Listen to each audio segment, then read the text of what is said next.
Hey, Janendra, everyone. This is session number 27, worldwide virtual Jain virtual classroom. This is for stress management workshop. We are currently in the section of management of stress. We have so far looked at how to contain stress and then how to reduce the intensity of stress. Now, for the last couple of sessions, we are looking into ways to address the root cause of stress, which is the wrong understanding about our own self and our relation to the external world. And so basically how we can address that wrong belief and how we can correct it. It's what we are looking to do here. And in a ways to do that, first we realize that first we have to really gain the right philosophical understanding about who we are and about our permanent identity and how it's related to our temporary identity of this body. So the relationship between body versus consciousness, who we really are. Then once we make the right, once we come to the right conclusion, then basically correcting our habit of wrong thinking all the time about establishing me and mine and I and suffering and into the things that we really don't have control over or we really can't enjoy or experience. But we falsely believe that we are the doer or we are the owner or we are the person who experiences those things. So one of the ways to correct that is Ved Vigyan, or process of self-identification that we discussed last time. Let me quickly check before we move further. Let me quickly check if Saurabh can join. Yeah, I'm here. Oh, Saurabh, you're here. Okay. Saurabh, last time we discussed Ved Vigyan. In English, we are calling it a process of self-identification. Is that a proper translation for Ved Vigyan? Yeah, it is proper. Self-identification. Yeah, Okay. right. Now, Saurabh, so we discussed a few things about Ved Vigyan, or a process of self-identification, that it's a process of identifying our own self among worldly things in our own knowledge. So, basically it's separating our own self from the external circumstances, separating our own identity from our body, separating our own identity from our speech, mind, as well as from our karmas or the consequences of karmas that we face every day. And also, it's a process of identifying our permanent identity in comparison with our temporary, transient experiences that we have. So, like anger, ego, deceit, and greed. Because although they occur within the consciousness, they are not permanent within the consciousness. So, they are not our permanent existence. They cannot be because they are only temporary. And in the Siddha Jivas, who are completely pure consciousness, we don't find them in there. So that's not the permanent identity. So this process of self-identification is basically first identifying our permanent aspect of our consciousness, which is a combination of all of our attributes and our complete potential, and then establishing oneness as like who I am, and minus, like removing my minus. Minus means like permanent thinking, the ownership, being a owner of things. So most of the times we think that this house is mine or this body is mine. So eliminating that minus ownership from those external things or temporary transient beings of the things like anger and ego, and establishing that into our permanent pure consciousness, which is like ability to know, ability to perceive. And similarly, most of the time we exert control. We think we are the doer of external things, like body actions of body things in external life, like making business or work successful, those things. So while it is okay to say that in public life and our day-to-day communication, because that's how we communicate, it's certainly not the ultimate truth. So removing that concept of doership also from the external things and bringing into our own things, that the only thing that is in our control is to just know, not necessarily we are not in charge of external things. And similarly, removing that concept of suffering, that we think that I'm experiencing external pleasures or external things, I'm eating the taste, enjoying the taste, or I'm suffering from external hardship. That is also not right. As well as we also, when we feel angry or we feel frustrated, we feel like we are feeling the frustrated. So although we experience those transient behaviors, that's not the permanent identity. And reason we experience those transients is because we have false understanding that we can experience that. If we can bring our concept of enjoyment into our own self and establish it within our own self, then that's the ultimate process of self-identification. Saurabh, did I summarize this correctly? Is there anything that you want to add here? No. Right, you're clear. Yeah. Saurabh, one question I want to bring up here is, a lot of times people find it really difficult to practice this. I mean, in theory, this sounds very practical and it sounds very much applicable. But a lot of times people start applying it, I find it really difficult that it's really boring. What do we have to do? Just know? We can't really do anything. So that's what people think. And then a lot of people also say, when I start thinking about these things, I feel sleepy. I get bored. I started getting bored. So, Saurabh, can you explain some of the reasons why this happens? Is there what mistake are we making here? दोबारा पूछना मुझे. So what happens is, मैं हिंदी में बोलता हूँ. हाँ. जब लोग ये कॉन्सेप्ट में से जब हम पढ़ते हैं तो ऐसा लगता है कि बहुत प्रैक्टिकल है, एप्लीकेबल है और हम इसको एप्लीकेबल करके इंस्टेंट रिलीफ पा सकते हैं. फिर जब हम अप्लाई करने की कोशिश करते हैं तो काफी लोगों को ऐसा लगता है ये बहुत बोरिंग लग रहा है कि क्या हम कुछ कर नहीं सकते, अभी सब हम जानने ही वाले हैं. फिर उन लोगों को ऐसा भी लगता है कि ये लाइफ तो कितनी बोरिंग हो गई है, हमारे हाथ में तो कुछ रहा ही नहीं. या फिर कुछ लोगों को ऐसा भी लगता है कि अब मेरे हाथ में तो कुछ है नहीं, तो फिर मैं क्या करूं, क्या कुछ करना है. तो लोगों को ये बहुत, और कुछ लोगों को नींद आ जाती है ये सब सोच सोच के. ऐसा सोच के तो हमें लाइफ में कुछ मजा ही नहीं लगता. We feel like we are sleepy. हाँ, गलती कहाँ पे हो रही है यहाँ पे? हाँ, देखिए, what usually I do to teach my students here in India, that at the starting I would not like to tell about क्रमबद्ध पर्याय. Okay. क्रमबद्ध पर्याय में बताता हूँ, लेकिन बहुत लाइट बताता हूँ, बहुत ज्यादा नहीं बताता हूँ मैं. Usually I would like to refer the chapter of मोक्ष मार्ग प्रकाशक, पुरुषार्थ से मोक्ष प्राप्ति. ना, तो मैं हमेशा सबको यही बोलता हूँ कि पुरुषार्थ से मोक्ष प्राप्ति होती है. उसका रीजन क्या है? हमें पुरुषार्थ की भाषा समझ में आती है, हमें सहजता की भाषा समझ में नहीं आती. When someone will read, when someone will do swadhyay, and after years and years, he will have automatically this type of concept.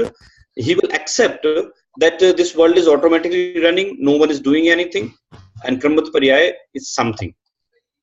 तो स्टार्टिंग में तो आप समझाओगे तो डेफिनेटली समवन में गेट स्वच्छंदता, वी कैन से. सौरभ, क्रमबद्ध पर्याय की बात नहीं कर रहे शायद. क्रमबद्ध पर्याय तो मान लीजिए कि हम बात भी नहीं कर रहे, but even without that, when one starts applying these concepts, कुछ लोगों को ऐसा लगता है कि लाइफ अभी बहुत बोरिंग हो गई है अभी. अच्छा, या फिर बोरिंग, जब वो ये प्रैक्टिस करने का ट्राई करते हैं अपने थॉट प्रोसेस में, तो उनको बोर्डम लगता है, बोरिंग लगता है, और या फिर उन लोगों को नींद आ जाती है, या फिर उनको ऐसा लगता है कि अरे इससे क्या होगा. ये हाँ, सोचने में कहाँ पे गलती है. क्रमबद्ध पर्याय तो मान लो उन्होंने सुनी ही नहीं है, उन्होंने इतनी बात सुनी है कि ये आत्मा और जीव की बात सुनी है, जीव और शरीर की, और जो हमने अभी तक पढ़ाई की है उसकी बात सुनी है. क्रमबद्ध पर्याय तो, मगर फिर भी कुछ लोगों को ऐसा लगता है, तो क्या गलती क्या कहाँ होती है हमारी? नहीं, गलती एक्चुअली में गलती किसी की भी नहीं है. The main thing is that this subject matter is not familiar with everyone. Okay, not familiar from childhood, not familiar with anadi bhav. This is very new matter and gambhir matter. So common people, they cannot understand instantly. It would take time, and the basic thing is that it is not common thing. Whatever the people, whatever the society is surrounding us, each and everyone is having a different matter, and we are talking about different matter. So definitely it is not well known, it is not just acceptable. So he will get bored, he will get sleepy. This is natural thing. हम्म। टोडरमल जी बोलते हैं अनादिकाल के इसके संस्कार मिथ्यात्व के हैं, हाँ इसलिए इसे वो बातें बहुत जल्दी समझ में आती हैं, लेकिन हाँ। इसे बात समझ में आती नहीं क्योंकि he is not familiar with that all these things. तो सौरभ जी, क्या हम ऐसा कह सकते हैं, can we say this that in order to practise process of self identification properly, which is Ved Vigyan properly, first thing is we have to understand the right concept and come to the right conclusion कि ये है और ये नहीं है, ये मैं ये जीव हूँ और मैं ये शरीर नहीं हूँ। तो ये जब तक नहीं होता है तब तक तो वो आगे बढ़ ही नहीं सकता, वेद विज्ञान करने का सवाल ही नहीं, क्योंकि उसको मालूम ही नहीं कि क्या क्या है क्या क्या नहीं है। हाँ, अपन कह सकते हैं ऐसा कि हाँ मतलब मैं एक सेंटेंस बोल हिंदी में होगा, उसका ट्रांसलेशन कैन नॉट. जैन दर्शन में विकल्प भी निर्विकल्प होने के लिए किए जाते हैं. जैन दर्शन में विकल्प भी निर्विकल्प होने के लिए किए जाते हैं. विकल्प समझिए ना, हाँ हाँ समझ गया। कि अगर आप कोई विकल्प कर रहे हैं, मतलब कि if you are just forcefully thinking that my body and soul they are not one, forcefully you are thinking, it is called vikalp. But the purpose is only that for self realization. It means by this way you can know yourself, you can realize your soul. So at initial level definitely we will have to think that body is not mine, house is not mine, and the belongings what I'm hanging or having, all these things are not mine. But when we will realize our soul, when we will know our soul, so definitely we will realize that automatically. Yeah, We will not have. translate कर देता हूँ Saurabh ji. So in Jain philosophy, what Saurabh ji just said, I'm going to translate it in English. Jain philosophy, conscious contemplation about ourselves or things is also done with the purpose of achieving effortless, spontaneous experience of self, basically. Because initially, since we don't have a habit of identifying ourselves from other things, nor do we have interest to identify ourselves, we do make conscious efforts about conscious thinking, right? That hey, look, no, this is myself, this is not myself, this is for this reason, this is my permanent identity for this reason, temporary things are not my permanent identity. And then we do these type of thinking. That too is to achieve the ultimate purpose of effortless and a spontaneous experience of self. Does that make sense? Yeah, right. Okay. हाँ तो सौरभ आगे आप कुछ कह रहे थे? नहीं, right, you right. और मैं सौरभ जी ये कहना चाहता था कि देन कभी-कभी next stage is this, that a person when he makes that intellectual decision that this is my permanent consciousness, this is my true nature, and this is the temporary things, all the external beings are not really mine and they cannot really give me any happiness. Even after that, sometimes when people find it difficult to practice or apply this concept, another thing मैंने बारिल जी के साथ पढ़ा था, कभी कहीं पे भी उनसे सुना था एक वचन कि रुचि मीन्स इंटरेस्ट कम होना, आत्मा की इंटरेस्ट कम होना, आत्मा का भी इम्पोर्टेंस इतना नहीं होना, वो और बहुत बड़ा फैक्टर है कि आप इंटेलेक्चुअली तो समझ गए हो कि ये है और ये नहीं है, मगर फिर भी आप उस और पुरुषार्थ नहीं कर पा रहे, तो even after understanding intellectually you are not being able to put this effort in the right direction. Second reason is lack of interest or lack of importance in our own understanding about our own self or who we are and our own potential, underestimating our own potential. Saurabh ji ये reason है, उसका क्या कर सकते हैं, क्या इससे क्या होता है? किससे द्वारा बोलिए? जो हमें हमारे खुद के आत्मा की रुचि ना होना, इंटरेस्ट ना होना, इंटेलेक्चुअली समझ लिया है कि ये जीव है, ये शरीर है, मैं वास्तव में जीव हूँ, मगर फिर भी उस ओर इतनी रुचि नहीं हो रही है, तो वेद विज्ञान नहीं हो पा रहा है.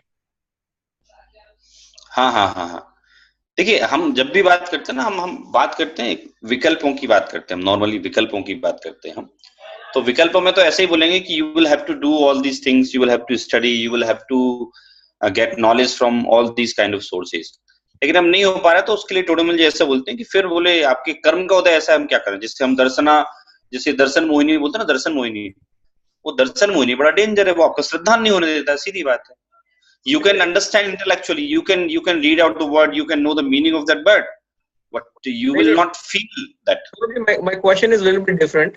My question is, पर्सन ने इंटेलेक्चुअली समझ लिया है कि ये मैं जीव हूं, मैं शरीर हूं, मगर भी आत्मा की ओर इतनी रुचि अभी नहीं की है.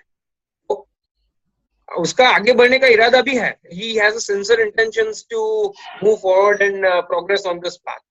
He has made some efforts to gain the right intellectual understanding at the intellectual level. कि हाँ मैं जीव हूं, मैं आत्मा नहीं. But he hasn't quite experienced the self, his own self yet. That effortless experience of samyak darshan, it's a self experience. So for that, what the process, that intense Ved Vigyan or intense process of self identification that is necessary, he hasn't really done that. तो उसका reason एक है lack of interest towards our own self or lack of understanding about our importance of our own self. आत्मा की रुचि बढ़ाने के लिए क्या करें, वो सवाल है. देखिए सिंपल सी बात है, आत्मा की रुचि बढ़ाने के लिए हम ऐसा कोई there is no any special tonic, but what we have just read in Jinvani that there are lots of swadhyay, types of swadhyay. For example, you can decide something, you can get the company of your sadharmi, you can study, you can listen pravachan, you can think about bharaya bhavna. So these are various type of studies you can do and you can apply in your life. So this is only the way by which you can just go to your to yourself or to know the Jinvani. This is only the way. Yeah, I find this concept of Bhara Bhavana very important in this regard, in terms of increasing our interest or inclination towards our own self. Because those Bhara Bhavanas, the way they are written, they show you the non-permanent aspect of transitory awareness of the worldly matters. Then they show you the aspect which is Ashrana Bhavana, which is basically they cannot really support you in anything. Nothing can, we cannot depend on anything because everything is transitory, and the time of death or illness or suffering, nothing can save us. And we see that even big kings and even doctors cannot save themselves. So we see that all the time. So and then they show us the things about basically how the worldly matters, the suffering involved in worldly matters, which is samsara bhavana, and ekatva bhavana, which is about who we are. Like we come alone, we go alone. We have to, whatever we do, we are the only one responsible, and we would alone suffer the results of our own things or our own actions. So ekatva bhavana, and then anyatva bhavana means who we are not. So there are 12 bhavanas, and then some of the bhavanas are bodhi dullabh bhavana, dharma bhavana. These things show us the world nature of the universe in general, and kind of show us our context in a bigger context where we fit, and what type of transmigration we have been going through for infinite times. And if we don't follow the right path, then what type of continuous transmigration and stress we may go through continuously on ongoing basis. So when we think, contemplate on these matters, it automatically increases our interest in our permanent identity of the soul, because we know that ultimately my real progress lies with my permanent identity, and my real well-being or my real pleasure or real happiness or real peace lies with that. And so slowly, as we, in every moment of our life, as we contemplate these concepts, it gives us that motivation or trust to take our interest away from the external matters and bring it towards our own self. And this is nothing in external process, right? This is not about any physical external process. This is all in our understanding. This is all happening in our knowledge. This is all happening in our beliefs, basically here. So this is something totally we are in control of. This is not, process is not dependent upon anyone else. Anyone have any questions about process of self-identification or process of Ved Vigyan?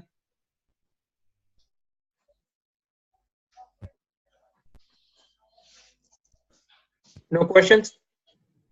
So I'm going to raise a question. we briefly discussed it last time. A lot of people get also confused between the process of self-identification, means Ved Vigyan in Jainism, and a process of Vipassana Dhyan of Buddhism. In Buddhism also, they say that know things as they are. And also in Jainism too, in short, we also always say that know things as they are in Ved Vigyan. Basically, knowing yourself or knowing things as they are is Ved Vigyan, right? So Saurabh, can you explain us the difference between Buddhist Vipassana Dhyan? उसमें भी वो लोग ऐसा बोलते कि just see things as they are, see that everything is temporary. और हमारा हम जो यहाँ वेद विज्ञान की बात कर रहे हैं उसमें क्या डिफरेंस क्या है? देखिए वो ऐसा बोलते हैं, वो तो ऐसा बोलते हैं द्रव्य बदल जाता, सब बदल जाता, ऐसा बोलते हैं सब बदल जाता। हम बोलते हैं कि बदलती है बट पर्याय बदलती है, द्रव्य ऐसा कैसा स्थिर रहता है। वैसे बोलते हैं अभी जो प्रेरित है ना वो नेक्स्ट टाइम बिल्कुल ही बदल जाएगा, सब बदल जाएगा, कुछ भी नहीं रहेगा उसका। जैन दर्शन ये बोलता है, जैन रिलीजन ये बोलता है कि पर्याय चेंज होती है, द्रव्य तो जैसा था वैसा ही रहता है। उनके बुद्धों के कंसेप्ट बड़े थोड़े से अजीब टाइप के हैं इन सब चीजों में। Yeah, one thing I also found in doing research on Buddhism is that anytime you bring up some philosophical question or metaphysical question, and if you go into the details of it, they would not answer it. They would say that these things are causes of suffering, so we should not talk about it. So if they refuse to answer, so things like, okay, so who we are basically. So they a lot of time things is trying to establish our own existence or thinking about who we are, trying to establish that I-ness itself is a cause of suffering. That's what they think. Also, what they think is someone asked Buddha that what happens to a soul who is liberated. So he said it's like a flame. When flame vanishes, it's just like that. And he refused to answer anything beyond that point because he thought that these matters are not relevant and they are cause of suffering. And you can do your own research and find it out if this is true or not. But this is briefly what I found, that it's metaphysically and philosophically not giving you full answers. And also the other thing I noticed is वो लोग ऐसा कहते हैं कि जैसा है वैसा जानो. When you know that things are temporary, your attachments will automatically cease and will not have attachment towards it. तो सौरभ जी ये समझाइए, उन लोगों का कैसा कहना ऐसा है कि जब आपको ऐसा पता चलता है कि सारी चीजें टेम्पररी है, आपका अटैचमेंट उसमें से वैसे ही कम हो जाएगा। तो ये बट उनका जो टेम्परेरी कंसेप्ट है ना, वो temporary concept that doesn't belong to पर्याय, दैट बिलोंग टू द्रव्य। वो क्या बोलते हैं, हर चीज टेम्परेरी, इट मींस द्रव्य विल दिस द्रव्य will change to next moment. This is not truth. Jain religion also saying that each and everything is transitory, momentary, nothing is permanent. Nothing is permanent, it means parya is not permanent. It doesn't mean that dravya is not permanent, but what they say that dravya is not permanent. But so this question is a little bit different here. Question is, although we may accept the fact that yes, they are metaphysically incomplete or not fully correct in that matter, but someone may say that if I just think that everything is transitory, मेरा attachment तो कम हो ही जाएगा ना। तो मेरे कषाय उससे ही वो लोग मानते हैं कि ऐसा सोचने से कि सब कुछ ट्रांजिटरी है और मैं कुछ हूँ ही नहीं, मेरा कुछ परमानेंट एग्जिस्टेंस है ही नहीं, वैसा सोचने से means this is nothing like permanent my self. So to think like that, and when we remain constant in one concentration with this thinking, then all my ashayas, mean attachments and hatreds go away. That's what they think. ये बात सही है या नहीं है? No, it is not true. If they say that I am nothing, I will change next moment, then to whom you will concentrate? Correct. What do you know? They say that what is the meaning of salvation? They said that when the soul will free from even knowledge, that is salvation. If soul is free from knowledge, what will remain over there? Because soul is made up of only knowledge and nothing else. So if they say that I'm getting vairag on the basis of this transitory principle, so it is not truth. Of course, transitory principle, it means changing is the nature of paryaya, not drav. Yeah. Jain religion says clearly that you must know that paryaya is transitory, so you must not pay attention on paryaya. But drav is permanent, and you must try to know that. It is Jain religion. Saurabh, before we go into details of that, let me first clearly summarize the difference between the process of self-identification in Jainism and the process of Vipassana Dhyan in Buddhism. So, in process of self-identification or Ved Vigyan in Jainism, what we are doing is we are consciously recognizing our own self, permanent identity of our own self from the things that who we are not, and then we are establishing oneness, minus, doership, and enjoyment in that identity. Versus, so we take those things away from those things that we believed earlier from external beings, and we establish that into our own self. So that's the process of self-identification. Now, process of Vipassana Dhyan is not about establishing our own identity or identifying our own permanent self. It's just thinking or recognizing that everything in nature is just temporary or transitory. That's the primary difference. Anyone here, is the difference clear between their primary, their concept and our concept? Or Jain concept and Buddhist concept? Is it clear? Anyone have any questions here?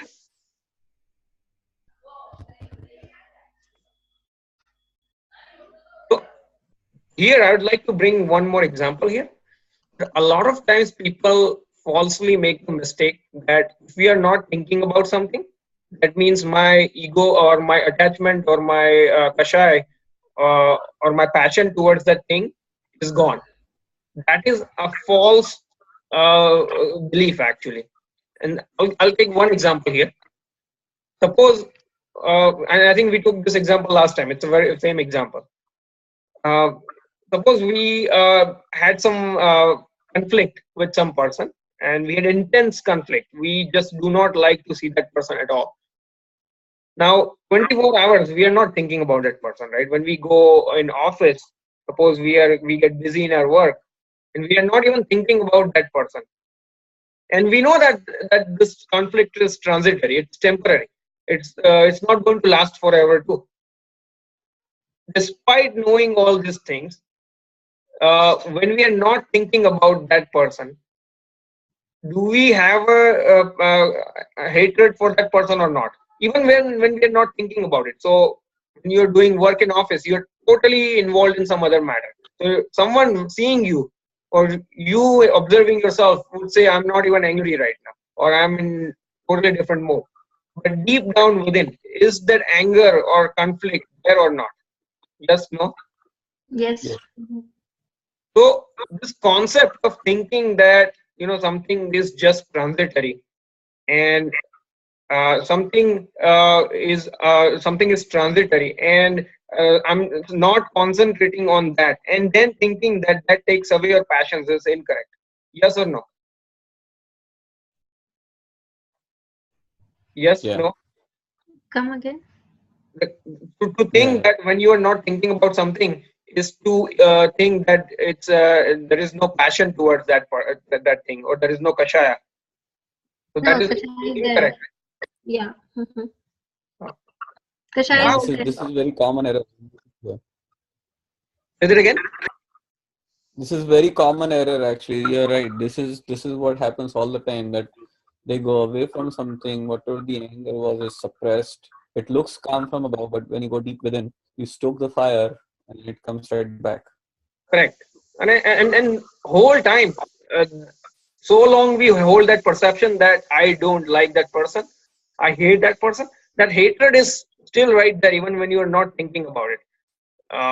Doesn't mean, it's like when we are in the room, a dark room. Just because we cannot see the things, it doesn't mean that the thing in that room is not there, or the object is not there. Just because we don't see it, or just because we don't recognize it. And it's kind of like going to doctor. When we go to doctor, when doctor does certain diagnosis, then he tells us that you have this and this disease. Then we come to know about it. It doesn't mean that we didn't have a disease. Disease was very much there. We just didn't know about it. And so to think that there is no disease is completely absurd concept. And second thing, suppose I know that I'm going to accept that, okay, yeah, things are temporary, okay? So things like heat and cold, it's temporary. So I will accept for a moment that, okay, this cold is temporary. It's going to go away. But does that take away my concept of suffering or concept of ownership from that? So long I believe, is I can accept that it's temporary. I can accept that my body is also temporary. But if I believe that that cold is making me suffer, is that hatred or attachment still there or not? The kashaya is there or not? It still persists regardless of cold or not, regardless of body or not. The manyata is unchanged.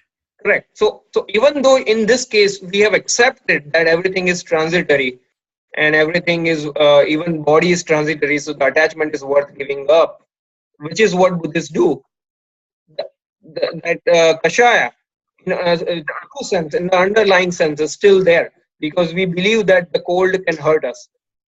Similarly, even if we know that the dealings of nature with other people are temporary, but if we think that other people can give me happiness or unhappiness, so long we have this concept of doership or suffering from external being, there is a kashaya there.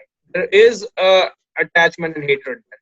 How can we say that just by accepting things as temporary, transitory, and just concentrating things as they are as transitory, that means the kashaya is gone away?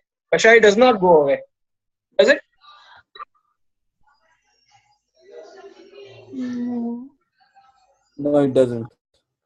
Maybe it subsides, yes. If you think about it, anitya bhavana, which is a contemplation of transitoriness of nature, what happens is when there is an intense attachment towards external things, by realizing that one aspect of transitoriness, your interest will subside. So your intensity of kashaya will definitely go down. That can happen. But that doesn't necessarily mean that that kashaya has gone away. It has subsided, and that can happen. Doesn't mean it's going away. So entire that process of Buddhist contemplation of transitoriness is summarized by just one Jain in Jainism, which is Anitya Bhavana, or concept of transitoriness. The difference is Buddhists think that everything in nature is completely transitory. There is nothing permanent whatsoever. That's the fundamental philosophical mistake. Does that make sense? Yep. Now, another thing, when Buddhists say that, okay, when you accept things as they are, transitory in nature, your attachment and hatred and sorrows cease. Maybe your voice is echoing. Yeah. Now it is right. Mhm. Hello? Is it echoing now? No. Okay. So what I want to highlight is the fact that when Buddhists say that when you know things as they are, like temporary things as temporary, then your kashayas cease to exist. Now, does that mean now this is a negative way of saying something, right? Like, for example, you can, when you want to describe something, you can describe it in two ways. You can describe it as what you are doing, or you can describe it as what you are not doing. So in the process of kashayas, yes, you are saying that you are not doing kashayas. But when you are not doing kashayas, what are you doing? Unless and until we understand both of these aspects of negative, from the negative point of view and the positive point of view, we cannot have a full understanding of things. So when we say that we are not doing something, we also have to define what we are doing. So if you ask Buddhists that, okay, yes, by remaining or in the awareness of transitoriness, you are not doing kashayas, but what are you doing then? What's going on? Because even knowledge is transitory. So what's really happening? And I haven't found the answer to this question yet. If you do find the answer, do let me know. But in Jainism, Here's how we define it. To say that not to do kashaya or not to indulge in external matters is just a negative connotation of it. The positive way or the affirmative way of saying that is to know our own self, to establish oneness in our own self, to establish minus in our own self, to establish doership in our own knowledge, and to establish enjoyment in our own permanent self. And when we do this, kashayas automatically don't happen. And when kashayas don't happen, then that's when we say we are not doing kashaya. It's just a negative way of saying it. But in reality, we are just remaining immersed into our permanent identity and being aware of that permanent identity as ourself. That's the ultimate process of self-identification. So we are doing something, and as a consequences of doing something, negativity doesn't even arise. And that's why we say we are not doing it. But only by doing something, you will not do something. You won't cease to exist, right? The concept of Buddhism, which talks about permanent transit, absolute transitoriness, which is nothing like permanent, and it violates the conservation laws of nature. It goes against the very fact that everyone accepts that nothing can be created, nothing can be destroyed, and everything just changes its form. The laws of thermodynamics, laws of energy, laws of mass and momentum, everything is being violated. The fundamental physics, physical principles get violated there.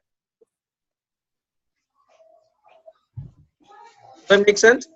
Is this clear? The difference between the type of dhyan that Buddhist Vipassana dhyan is and the concept of process of self-identification in Jainism?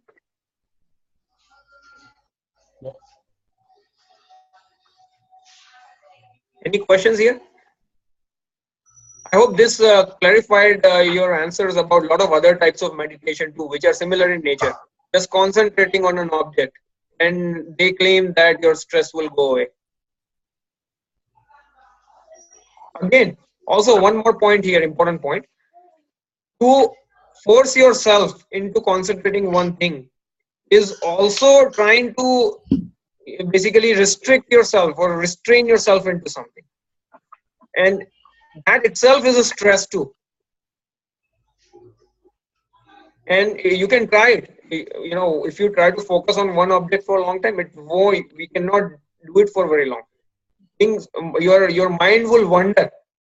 Obviously wander. It's a nature to wander because knowledge never stops its work. Knowledge continues to occur.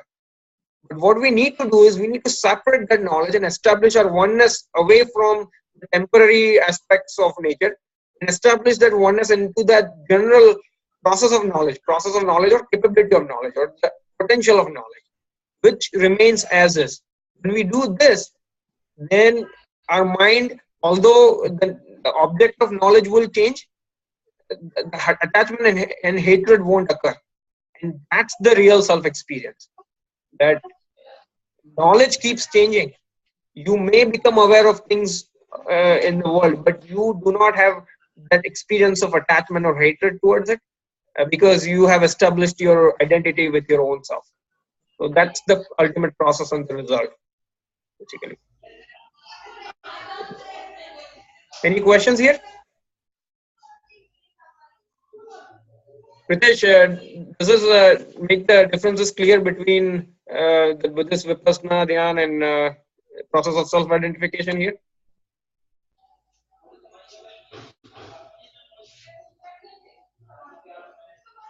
Yeah, I'm sorry, I didn't realize I was on mute. Yeah, absolutely it does.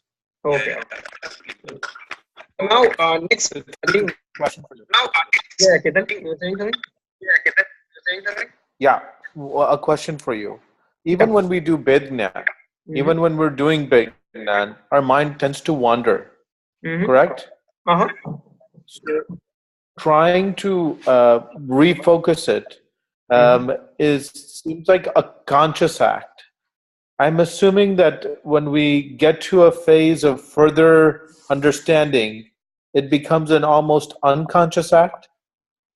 So basically, there are two things. Initially, when a person does it at a very preliminary level, a person has never really done this kind of contemplation. So yeah, it takes a conscious contemplation to basically decide and decipher who we are really in nature, right? Now, Your voice is echoing. Your voice is echoing. Ketan ji, please put you. Okay, 1 minute. just a second, okay? I'll be right back. Just a second.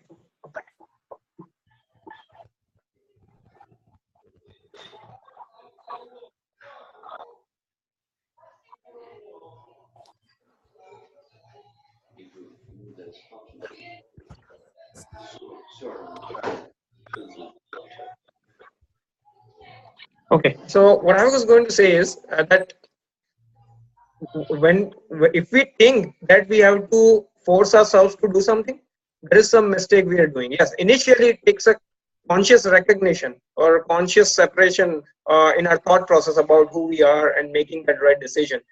But ultimately, this experience is we don't really have to force our mind to look at something in nature. We are not really trying to concentrate on one particular object. Let our mind know whatever it knows. Let it be free, because all the attributes do their work automatically. We really cannot stop their work. Even if we wish that I want to stop knowing everything, you will know something will know. Every moment you will come across, you will know everything. Even if you think that I'm going to sit in meditation and not think about anything or not trying to listen anything, something will come to your awareness at every given point in time. Let it be whatever it is. You can think this way, right? Suppose you are sitting and you're trying to detach yourself. You heard you saw some external process. You became aware of it. You can do this, that yes, out of this external process, these things externally occurring, that's separate. Also, my attachment towards this individual process where my attention is going, also that is temporary. But even this object of knowledge that is coming to my awareness right now, that is also temporary. But this process of knowledge, this capability of knowledge is permanent, and that's who I am. So in everything that comes into our awareness, we can repeat this, we can do this. We are not really forcing ourselves to know at particular things. In every moment when we do this process, we are separating our own self from things that who we are not. And at one point, it becomes just like a second nature. You don't really even have to think about that I'm separate. It's just automatic. Just like you don't even have to think of your name, that I'm Ketan or I'm Prerna. It just becomes second nature to it. And what happens over the time is when you practice this thought process over and over again, in every decisions that we make, your decisions are made much more in a detached manner. Like for example, suppose you are doing your 401k planning or investment planning. We're going to be doing this. We are going to get involved in the planning of our investments. There is an attachment, but you do it with much more detached manner. You're not as much attached, and as much as like the person who wouldn't know about this process. So it allows you to basically remain much more calm and relaxed, even while things you're doing getting involved in other things. Does that make sense, Ketan? Saurabh ji, आप कुछ कहना चाहेंगे केतन के question के बारे में? What was the exactly question? Question, can you repeat the question again?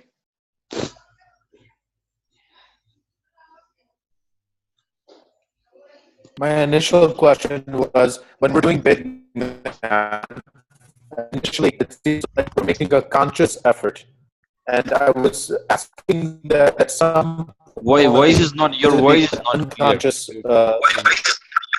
Your voice is breaking and it's not clear. Sorry. Your voice is breaking and it's not clear. Ketan, Sorry, can you hear me?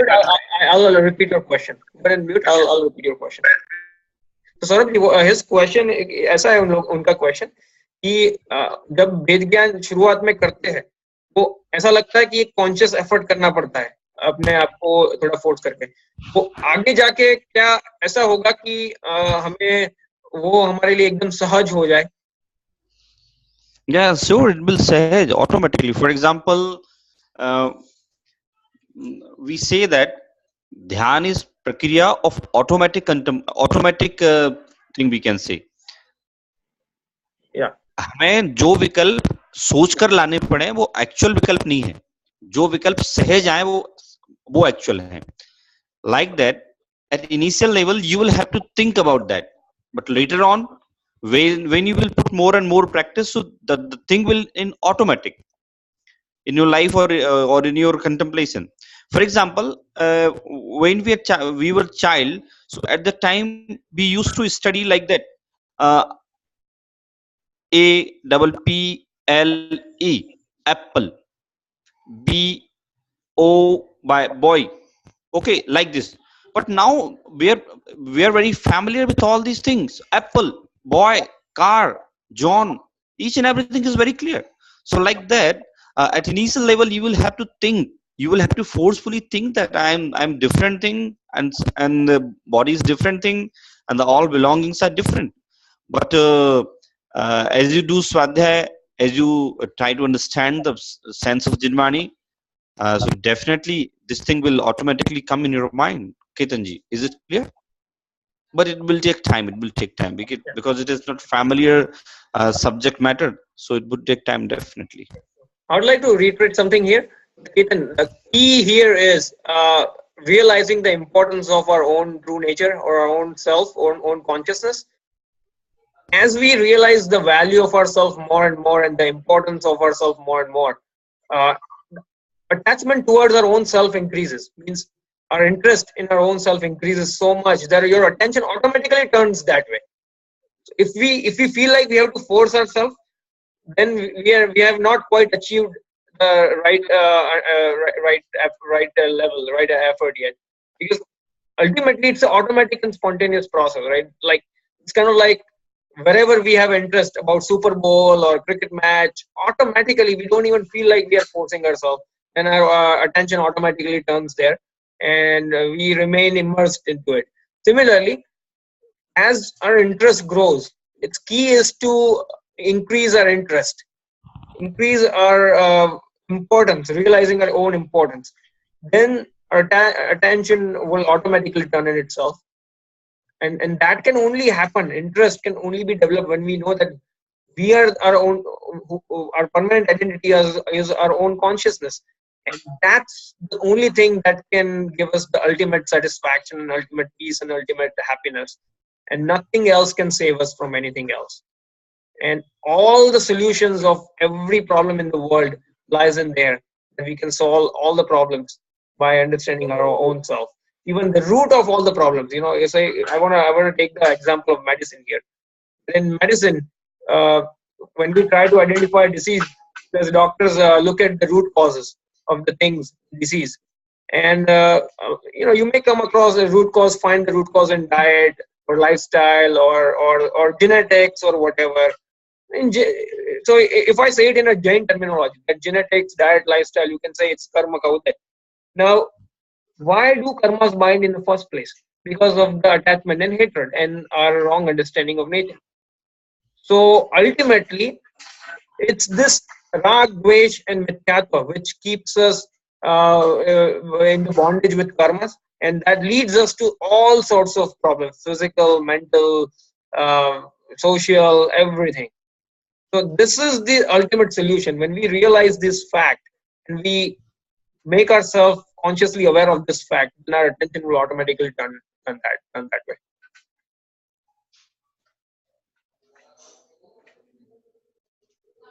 Any other questions?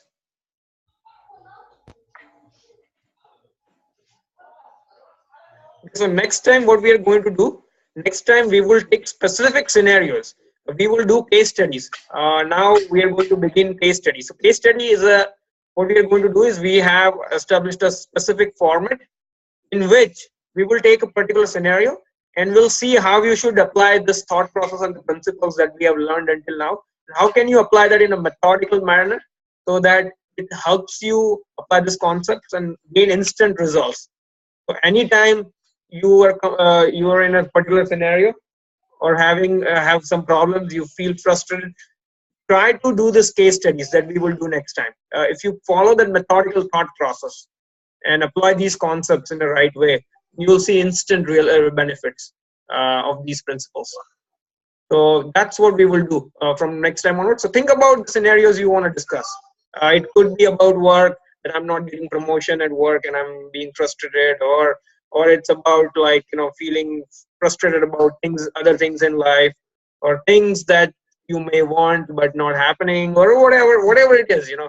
Just bring your scenarios if you want to discuss it. If you don't bring the scenarios, then we'll make up one, just a hypothetical one that we all experience most of the time, and we'll discuss that.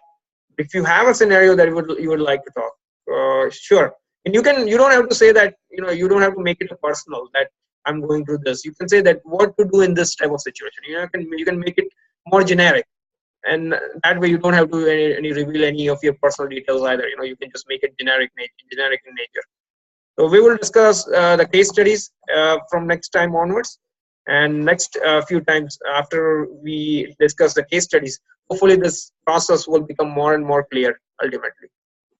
But what I'd like to know from you is, whatever we have learned so far, in whatever capacity you are applying, is it helping you? Has this whole workshop, has this helped you gain more understanding about the root causes of stress and visualizing stress and basically managing it in a more constructive manner? I'd like to get your opinion.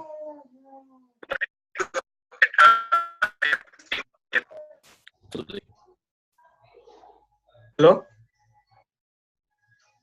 Hello?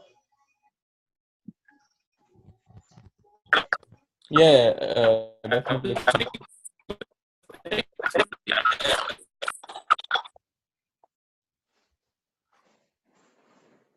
Pritesh, you were saying something, or you were saying? Yeah, it does help. Absolutely, it does. Whatever discussions we have, whatever we think, whatever we hear, everything helps little bit. Okay, great. Yeah. Also, feel free to give us your suggestions. If you have any suggestions, please give us your suggestions, and that way we can make these discussions more meaningful and productive. Okay. So with that, it's 11 o'clock. We will end here, and we will see you all next time. Jai Janendra. Jai Jinendra, thank you. Jai Jinendra.